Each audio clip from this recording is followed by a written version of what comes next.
going on, guys? Blake Hawthorn, it's his turf. I have Jason Shepard here with Good Sheps Lawn Service. We're going to be putting these two mowers toe-to-toe today, mod versus no mod, see which one cuts better.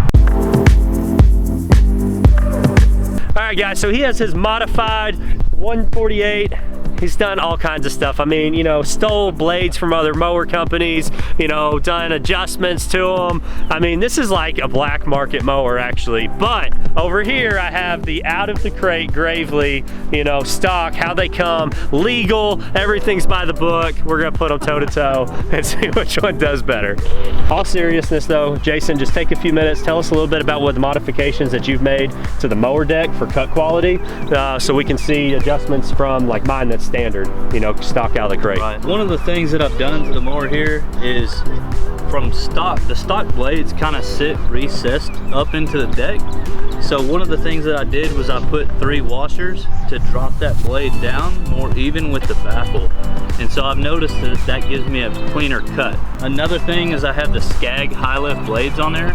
When I ordered them, they didn't quite fit. So I actually had to take a grinder to them, shave about a 1/16 inch off. And now they work perfect. One of the things that I've noticed is they get a lot more vacuum because of the fin on the blade is a lot higher. I feel like it gets more suction and it sucks that grass up tight. Okay. All right, guys, so what you're gonna see today, like you said, he's got the high lift blades over here. He's put the spacers on there. He's gonna be running a little bit different. We both have open chutes on there. I do have mine with this modified chute. I'll probably lower it down as we get on some other parts of the property. But so it can truly kind of be toe to toe, very even comparison. We're gonna leave them just the same. We're gonna set the deck height to 2.5 inches and we're gonna start cutting this. So you ready? Yeah. All right, you're gonna take the left side of the yard, I'm gonna take the right side of the yard, and let's see. I'm gonna mow even. It's not a race. This is not a race. We want it to be a good comparison. So you pick your speed, I'll kind of try to match you, and let's just get this thing cut. Let's make 4 or 5, let's make say 5 passes, and let's shut it down. Let's kind of look and see what's going on. All right, sounds good. All right, guys, let's get to it.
Guys, so we just got finished up and I had a lot of fun. I'm actually impressed with how well the ZX52 did compared to the modifications made to the deck. But we figured something out right before we started cutting and filming, and we were actually going to make the adjustments on the deck, and Jason was like, nah man, we need to look underneath your deck and check some stuff out. Blades, the stock blades would sit recessed up into the deck, so maybe a 1/4 inch higher than the baffle.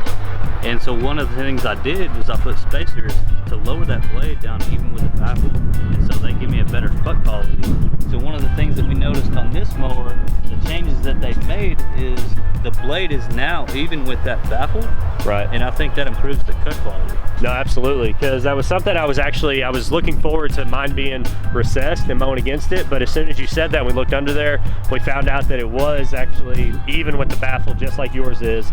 And so, you know, kudos to Gravley, you know, that's awesome. I think it was a modification made to the deck. But those blades, man, those high lift blades, I think they were the game changer today, just for better cut quality for sure.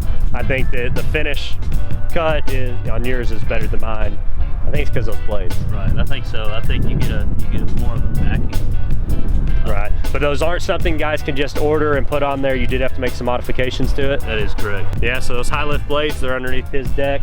They really did good. The other thing was on the side discharge.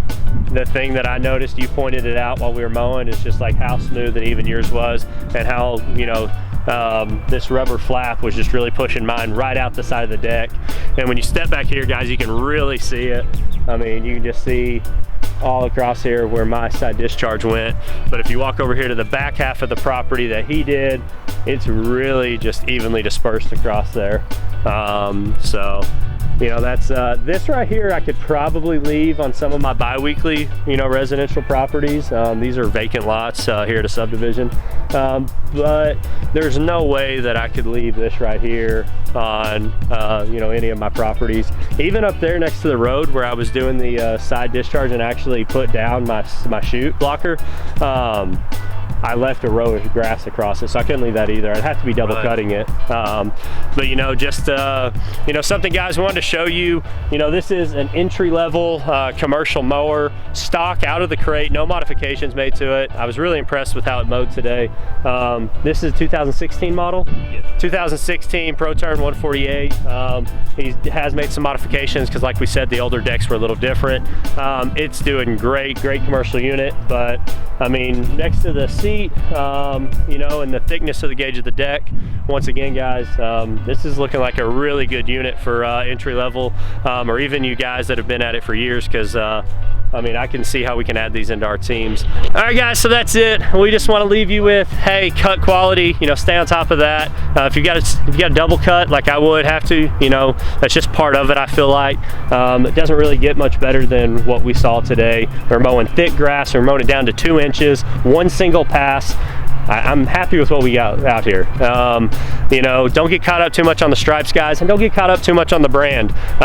Yes, these are great units, but find you a dealer, find you a mower that'll make you money, and just get out there and get to mowing. My first unit was a residential unit.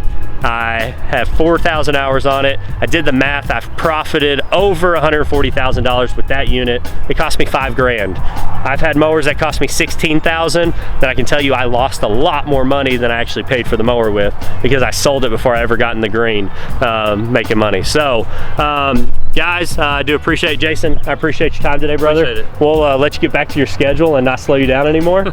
And you guys leave a comment down below, let me know what you thought, and we'll catch you on the next one.